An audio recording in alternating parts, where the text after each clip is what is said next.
Mga kababayan, ang Pangulo ng Republika ng Pilipinas, His Excellency Ferdinand R. Marcos Jr. The newly completed passenger terminal building of the Antique Airport has expanded from 181 to 2,224 square meters, increasing seating capacity from 64 to 360 and check-in counters from 2 to 6. A new ramp now allows the airport to accommodate up to 4 jet aircraft simultaneously. The control tower has been upgraded from 3 to 7 stories, improving visibility and flight safety. While modern baggage handling, flight information, and passenger systems enhance overall convenience, with the runway extension from 1,430 to 1,800 meters, Antique can now accommodate jet aircraft, significantly boosting connectivity and economic potential.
We shall now witness the unveiling of the project marker of the Antique Airport.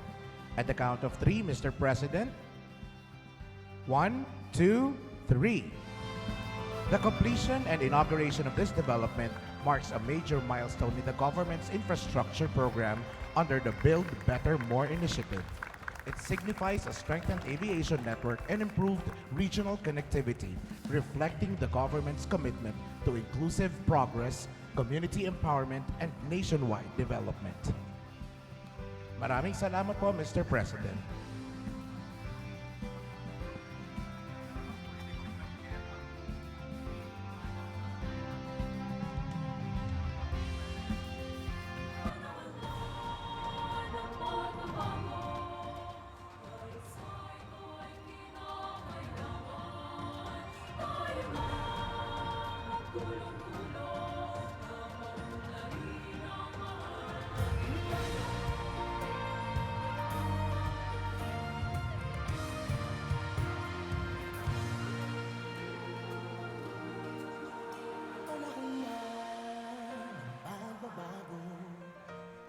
Sa ito ay kinakailangan tayo na magtulong-tulong, napaunlarin ang mahal nating bayan.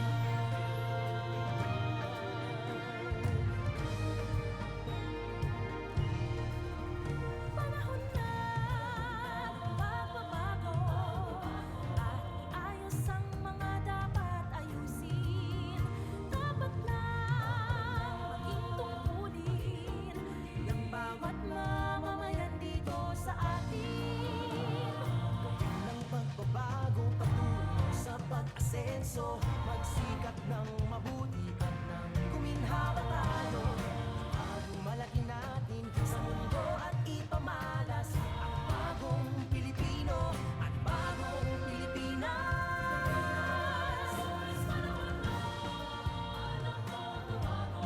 Mga kababayan, ang Pangulo ng Republika ng Pilipinas, His Excellency Ferdinand R. Marcos Jr.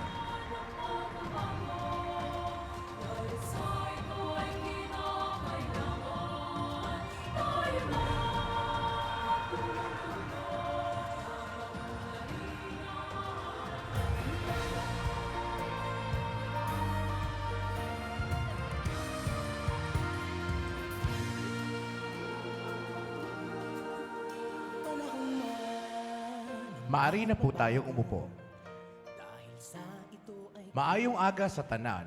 Para opisyal na simula ng ating programa, inaanyayahan po natin si CAAP Director General, Retired Lieutenant General Raul L. Del Rosario para sa kanyang pambungad na talumpati.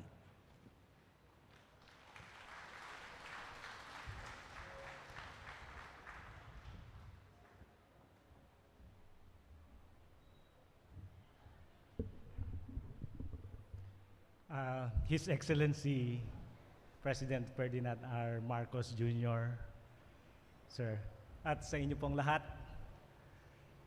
kinalulugod po namin ang inyong pagdalo sa inaugurasyon na ito ng ating bagong paliparan, Evilio B. Javier Antique Airport.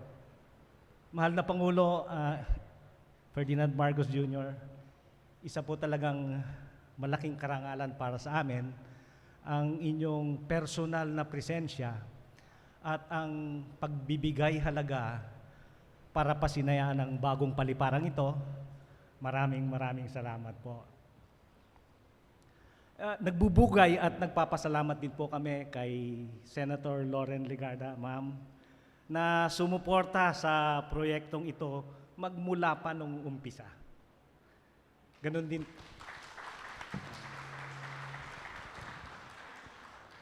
Ganon din po ang aming kalihim, Acting DOTR Secretary Banoy Lopez. Kasama rin po si DPWH Secretary Vince Dizon. Masugid po nilang tinaguyod ang maagarang maisakatuparan at matapos ang buong terminal at iba pang pasilidad kagaya ng control tower, pumping station, fire station, at higit sa lahat ito pong terminal na ito.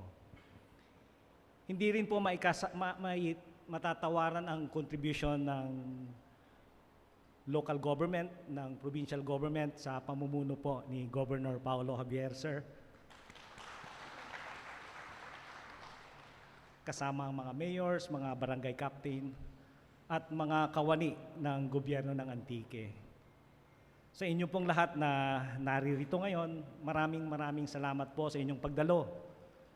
Mas magiging makabuluhan ang inaugurasyon na ito dahil nandito kayo. Sa amin po, sa Civil Aviation Authority of the Philippines, pangangalagaan at gagamitin natin ang bagong pasilidad na ito para sa safety, sa kaligtasan at komportableng biyahe ng ating mga mananakay. Muli po, welcome po sa inyong lahat. Maraming salamat, Director General Del Rosario. Ngayon naman, inaanyayahan po natin si Antique Governor Paulo Everardo S. Javier upang magbigay ng kanyang mensahe.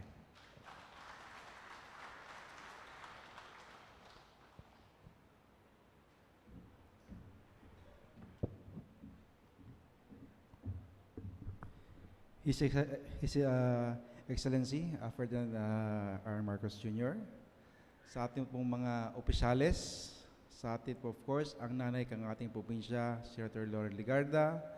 Kimuman natin ang ating Congressman A. Legarda, and of course, sa ating host town na si Mayor PG Untaran, sa ating mga empleyado, sa ating mga bisita, magandang umaga po sa inyo tanan. Today marks an important milestone for our province as we inaugurate a facility that opens wider doors for Antique's future. This airport is more than infrastructure. It's a tribute also to the legacy of a man who inspired generations, Evelio B. Javier. When PGMA, our former president, officially named this as Evelio B. Javier Airport last February 11, 2002, she affirmed his enduring impact on Antique. This airport carries its name because it carries its vision, a province that is connected, progressive, and a full opportunity. The importance of this airport to the Antiqueños cannot be overstated. For economy, it invites new business opportunities, strengthens logistics, and allows our local products to reach larger markets. Investors now see Antique as accessible and ready for sustained growth. For tourism, this is a gateway to our mountains, rivers, heritage sites, and pristine beaches. It positions Antique as a true destination in Western Visayas, one that is easier to visit, enjoy, and to promote. And for our people, our professional students, OFWs, and families, this finally brings convenience. No more long drives to airport in neighboring provinces.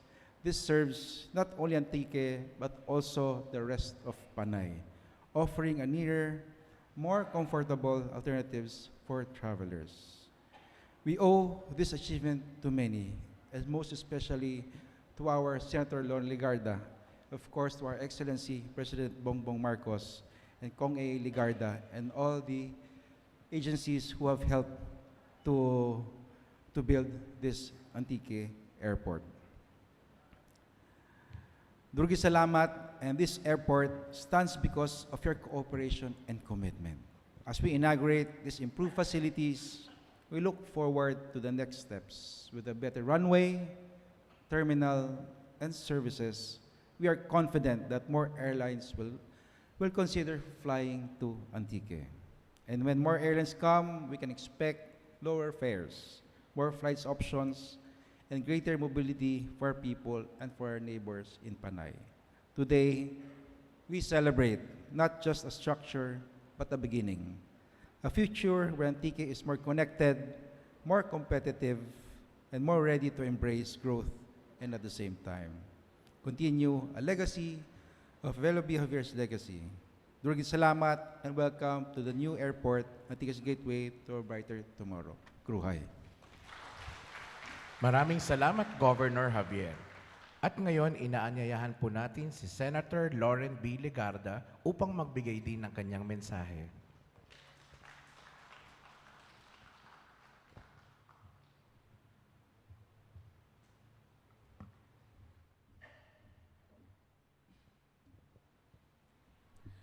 Your Excellency, President Bongbong Marcos, thank you, sir, for coming to Antique once again. Hindi ko na mabilang ang dami ng beses ng pagpunta mo po dito at tuwing dumarating ka, nagbibigay ka ng tulong para sa mga magsasaka at mga mangingisda.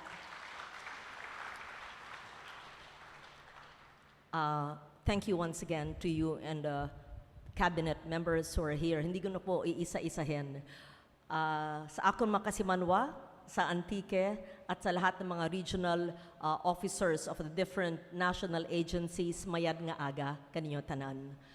I am grateful for the support of the national government because when we dreamt about this vision of having an airport here, kung napansin po nyo, yung unang building ay ayon kay Secretary Lopez, mukha daw Rural Health Center yung loob.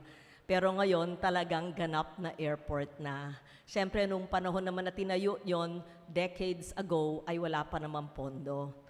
Nagsimula po ito ng vision ng 2014 or 15.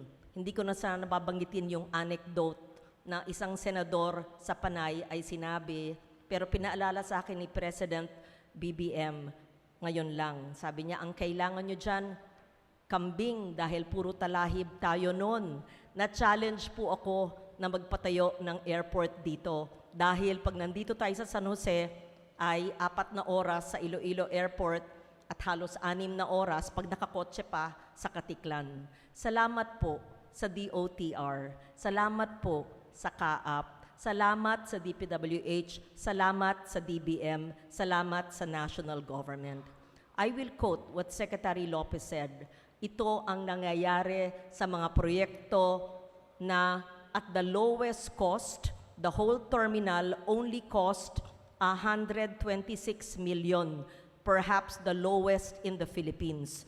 And that tower only cost 46 million. Sabi niya, meron na silang paghahambingan sa ibang mga regional centers. So, the Antique Airport will be a model for regional and national development. Right now, I think it's 1,800 na ang length ng ating airport at pwede na, parang katiklan na tayo. So, even if a senator would envision something, but if the national government, DBM, the agencies of government would not support, our vision will not happen. And this is what happens when we plod, when we work, when we cooperate and support. Amidst all the political noise, what is important are the development projects that we bring to local governments, where farmers and fisher folks and micro-enterprises and students and trade and tourism will ensue. This is an airport that will not only benefit Antique, but Iloilo and the other provinces in Panay as well. This is a gift, not from me, not just us, but collectively, all of those who have worked together for the betterment of a people in this beloved province where the mountains meet the sea. Once again, I am grateful to you, Mr. President, my former colleague in the Senate, my kababata, my dear friend, for coming once again to our dear province of Antique, for giving the much-needed support and boost for the province of Antique. Duro gid nga salamat, palangga ko kamo. Maraming salamat po, Senator Legarda. Sa puntong ito ay inaanyahan po natin ang lahat na ituon ang inyong atensyon sa screen para sa isang audio-visual presentation.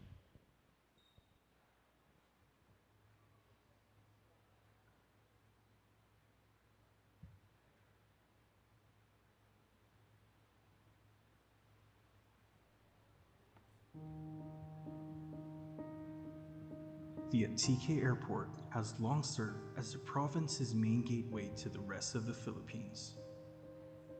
Classified as a Principal Class II airport, it proudly welcomes every traveler to the land where the mountains meet the sea, where nature's beauty and people's hospitality come together. For years, it welcomed travelers through a small terminal that showed its humble beginnings. With a limited space and capacity, the airport once served only a handful of passengers at a time. Yet it stood resilient, connecting people to Antique.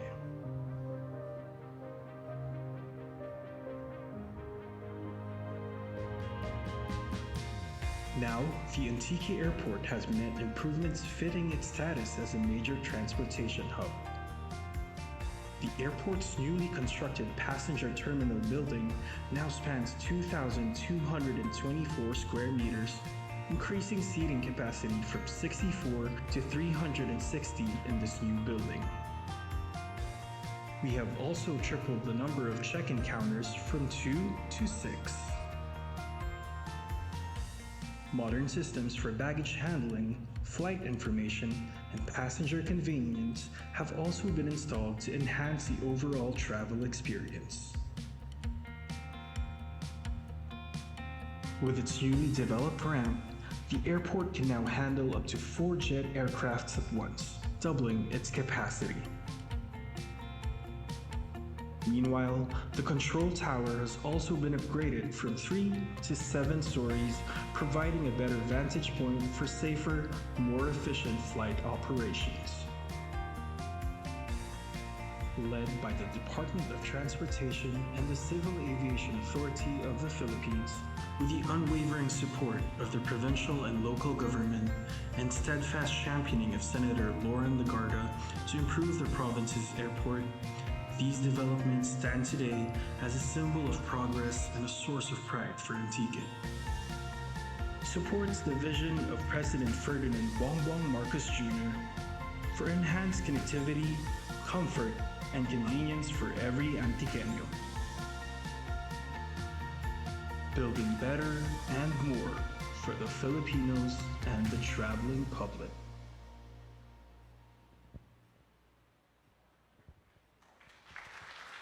At ngayon, inaanyayahan po natin si DOTR Acting Secretary Giovanni Z. Lopez upang ipakilala ang ating panauhing pandangal.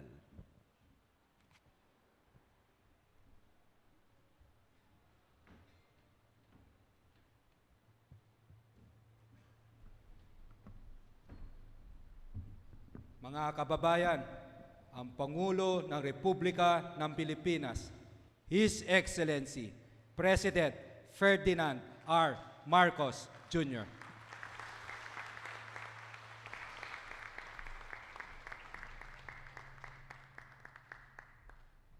Maraming salamat sa ating Transportation Acting Secretary, Secretary Giovanni Lopez. Please take your seats.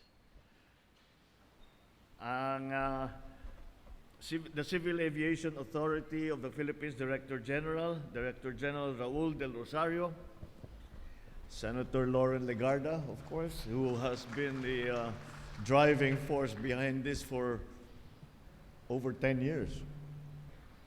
So congratulations for your success. Antique Provincial Governor Paulo Javier, Antique Lone District Representative Antonio Legarda Jr., San Jose de Buenavista Municipal Mayor Paul Joseph Untaran, and the other municipal mayors who are here present, fellow workers in government, distinguished guests, ladies and gentlemen, magandang araw po sa inyo lahat.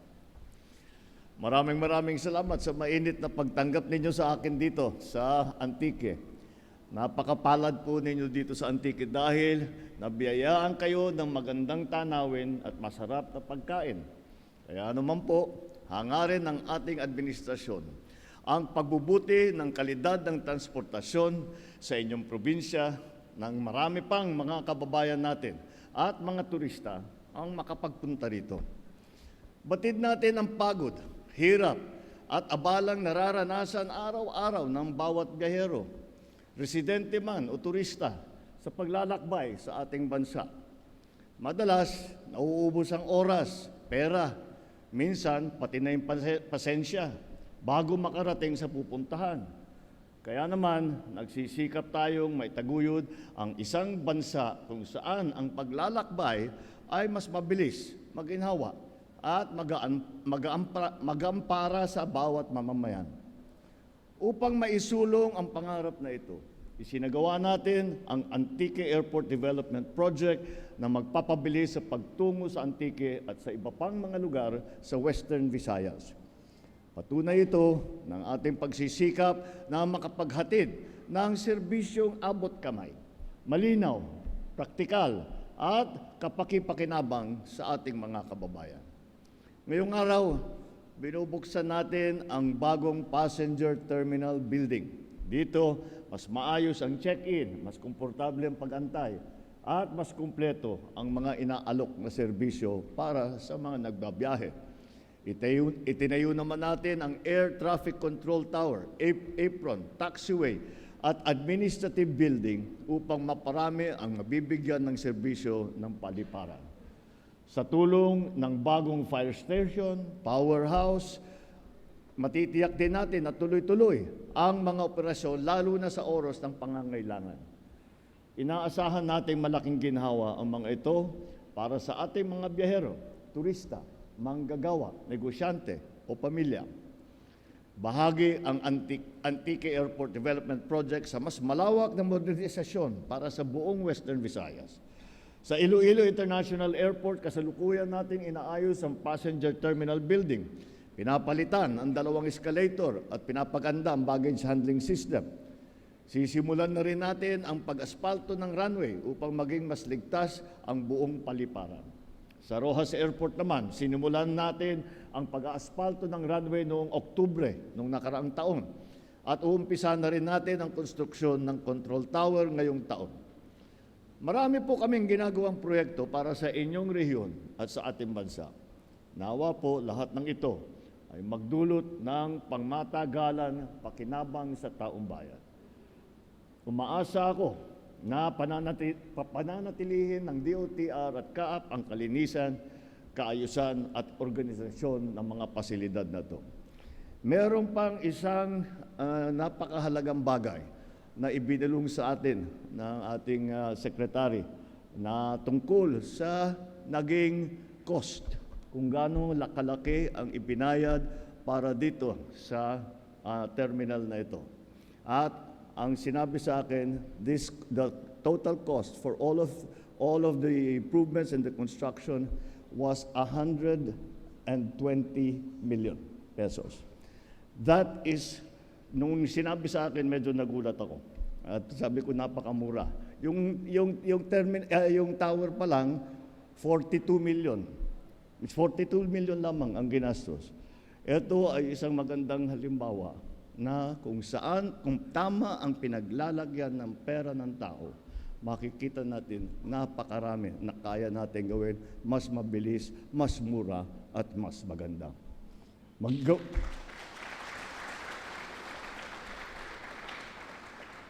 Gawin ninyo itong pamantayan para sa ating serbisyo sa mga residente at sa ating mga turista. Tiyakin natin na isasagawa ng maayos ang mga proyekto upang mas mabilis itong mapakinabangan ang ating mga mamamayan. Sama-sama, itaguyod natin ang isang bagong Pilipinas kung saan maginhawa ang pamumuhay, maunlad ang pamayanan at matatag ang ating bayan. Maraming salamat po. Magandang umaga po sa inyo lahat. Maraming salamat po, mahal na Pangulo. Sa puntong ito ay inaanyayahan po natin ang ating mahal na Pangulo para sa photo opportunity. Inaanyayahan po natin sa stage ang mga opisyales ng DOTR at CAAP, mga personahe at piling government officials.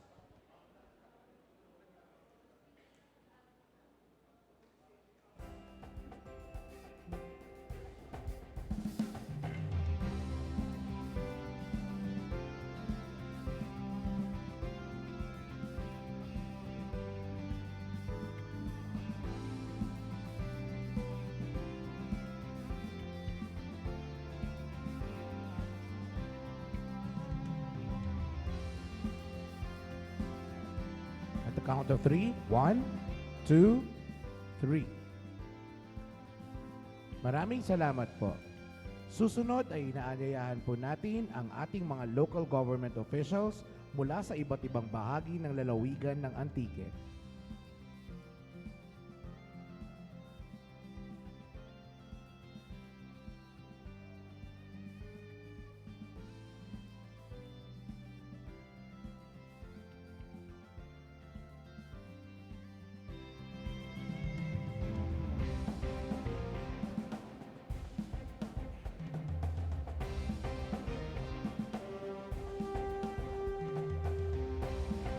Again, at the count of 3, 1, 2, and 3. Maraming salamat po. Ngayon, ay inaanyayahan po natin ang ating mahal na Pangulo para sa isang group photo downstage.